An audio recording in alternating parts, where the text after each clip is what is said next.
Hola, bienvenidos a otro episodio de Hilando y Saliendo Historias. El día de hoy les voy a contar sobre una asociación de mujeres en la Edad Media que puso en entredicho el poder de la Santa Iglesia Católica, las beguinas, y esta es su historia.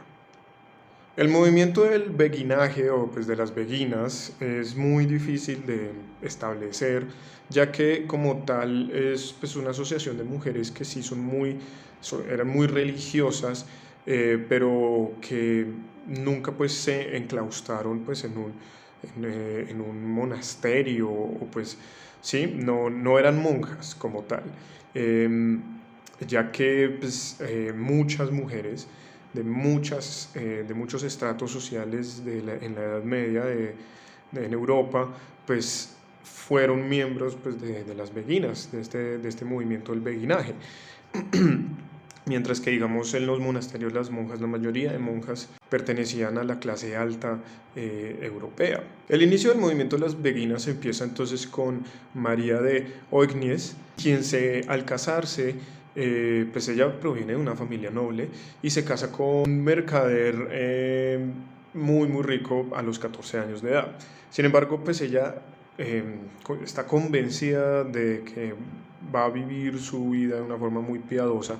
Convence entonces a su marido de vivir castamente, eh, vivir como hermano y hermana, y entonces utilizar pues, las riquezas de ambos pues, para construir leproserías, para ayudar a los enfermos, y entonces ellos dos empiezan justamente pues, este movimiento a principios del siglo XII, allá en la zona de Lieja, por allá en lo que hoy en día es Bélgica como tal.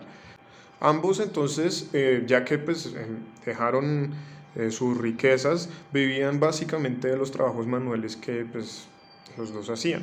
Ella se metió en una celda cercana a una abadía, en donde pues ella vivía de una forma como muy ascética su piedad, ¿sí? Su amor a Dios. No tomó ningún voto religioso de ninguna orden. Entonces esto también es una de las cuestiones muy importantes de las beguinas. Las beguinas, por ejemplo, cuando entran a esta orden, porque como tal no es una orden de religiosa como los franciscanos, los dominicos, que tienen sus reglas y tienen que hacer su voto de castidad y todo. Las beguinas no tienen una regla, las beguinas no tienen, digamos, un voto de castidad para toda la vida, porque María de Ognes, pues, creó este movimiento pero sin necesidad de de estos parámetros. Eso es una de las grandes diferencias, digamos, de las beguinas con las otras órdenes religiosas que se crearon en la Edad Media. Hay varias razones por las que, digamos, este movimiento tomó tanta fuerza, ¿sí? Más allá de lo que María de Ognis esperaba o no. Además, obviamente, de las libertades que permitía, hay unas cuestiones sociales especialmente que es, bueno, primero las cruzadas. La mayoría de hombres se fue a las cruzadas y pues esto generó pues claramente pues, un excedente de mujeres que estaban listas pues para casarse, pero como que tenían que esperar a que los hombres volvieran. Entonces, mientras tanto, ¿qué van a hacer? O sea, no se van a meter a un convento, porque pues si se meten a un convento pues es para toda la vida. Entonces, pues las beguinas, el movimiento de las beguinas pues ayudó en ese sentido a, digamos, a mantener a las mujeres a mantener una vida piadosa sin necesidad de hacer un voto para toda la vida, ¿sí? Esto, además de que pues, en este momento se está desarrollando pues, la cultura del amor cortés, en la que pues, se crea pues, una devoción laica. eh, Uno puede decir que el amor cortés pues, es más por el lado profano, pero también tiene su cuestión que se canta, digamos, las virtudes del amor. Y esto es una de las cuestiones que vamos a ver más adelante con otras beguinas, especialmente Jade Witch de Amberes y Margarita Porete, que ellas cantan, digamos, mucho lo que es el amor Dios como amor. Entonces, pues el amor cortés pues, jugó mucho, digamos, dentro de estas líneas pues, para la creación de, de lo que era pues, el pensamiento de las beguinas. Pero también, pues, el exceso de hijas, digamos, para evitar entonces el resquebrajamiento pues, de las tierras, o digamos de personas también, especialmente de familias de clase media rica, que no eran nobles, porque muchos conventos solamente permitían mujeres nobles, entonces pues tenían a veces excedente de hijas. ¿Y qué iban a hacer con esto? Pues no vamos a resquebrajar, vamos a dividir nuestra riqueza con todas estas hijas que tenemos, pues las enviamos a ser beguinas. Las mujeres pues de muchos estratos sociales se van entonces acercando a las beguinas. También una de las cuestiones, las cosas que las diferenciaba de las monjas normales era que ellas predicaban también, eran mujeres que predicaban no en latín, sino digamos en lengua vulgar, en la lengua francesa, alemana, ¿sí?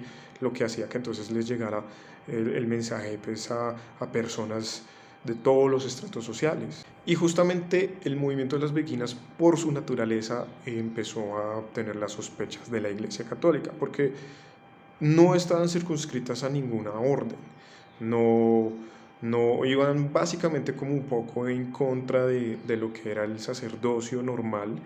eh, Especialmente muchas de ellas empiezan a escribir que la necesidad de, pues de un intermediario no es tan, no, pues no es tan necesario, ¿sí?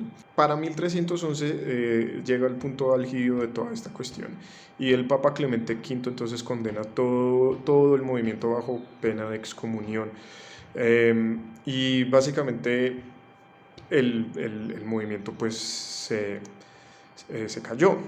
No solamente fue la cuestión, digamos, de que pues, no había como alguna forma de controlarlas, pues no estaban circunscritas en ninguna orden, no estaban circunscritas como tal a la Iglesia Católica, sino también el pensamiento de varias de ellas. Hadewich de Amberes justamente hablaba de la destrucción del alma en Dios, la negación de esta en Dios, o sea, Dios es con Dios, el alma cuando se muere pues va y se une a Dios, o sea, como un poco diciendo que nosotros en esencia somos Dios. Y Margarita de Porete también entonces tiene estas cuestiones, tiene digamos estas similitudes con lo que decía Hadewich de Amberes, en el que básicamente ella dice, Margarita dice que momento en el que las pocas almas capaces de entender su mensaje llegarían al más alto estadio de los 7 que ella enumera 7 estadios del alma. Y en los más altos son los anonadados, en los estadios de los anonadados, el estadio de los anonadados, donde entonces el alma se aniquila liberándose de lo mundano y transformada en Dios. ¿Sí? O sea, el alma se aniquila en los estadios más altos y en los estadios, digamos, más bajos es donde el alma necesita, pues, de los ritos del catolicismo, los ritos, digamos, de la iglesia, y en los estadios más altos ya el alma no necesita esto. Entonces, digamos, este tipo de ideas obviamente iban en contra de la Iglesia Católica y por este tipo de ideas el movimiento de las beguinas pues terminó siendo condenado, al igual que Margarita Porete, que terminó siendo condenada a la hoguera.